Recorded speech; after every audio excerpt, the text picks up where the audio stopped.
คนยิงหาก็แหละมีคนใจหนึ่งก็แหละนี่ชมก็พี่ไอ้ชูแหละมีก็ไงลูกลุ่นมันมีขาก็อ่ะนั่งเหมือนกินทางนั้นคนนั่งช่วยอ้วนได้น้องใจนี่ชูเป็นไอ้ช่วยอ้วนใจอ่ะกินเด็ดที่หูเนอะย่อยอ่อนที่มือว้าวคูไว้ย่อยอ่อนแน่เด็ดที่หูน่ากินกัดชื่อว่า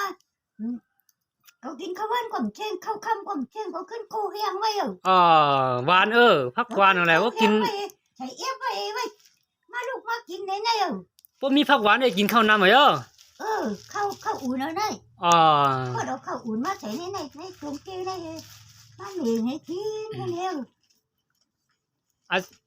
ชักในหมอนอะไรก็เหือไงอายุในหมอนอะไรก็เหือว่ะชักอะไรปากปลาให้ปากมือเลื่อนหาแนวปากเลื่อนหาไงมือเลื่อนอีช่างแนวเลื่อนมือเบิ้ลออกหวานแนว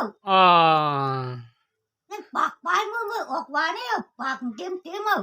ปลายมาแนวตึกเฮียงอาบน้ำหมอนชักเลยปากปลายทำตายไง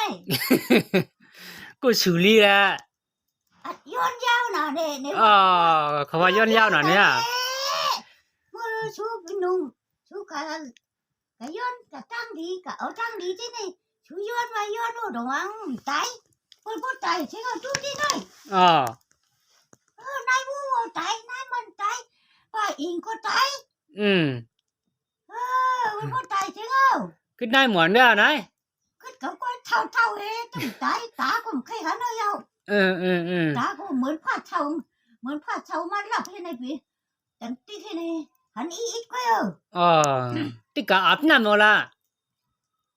กะกะอาบน้ำหูเขียวอาบกะอาบน้ำหูไอ้จามเอาหลังเอากะไรอีหยังโหลชะ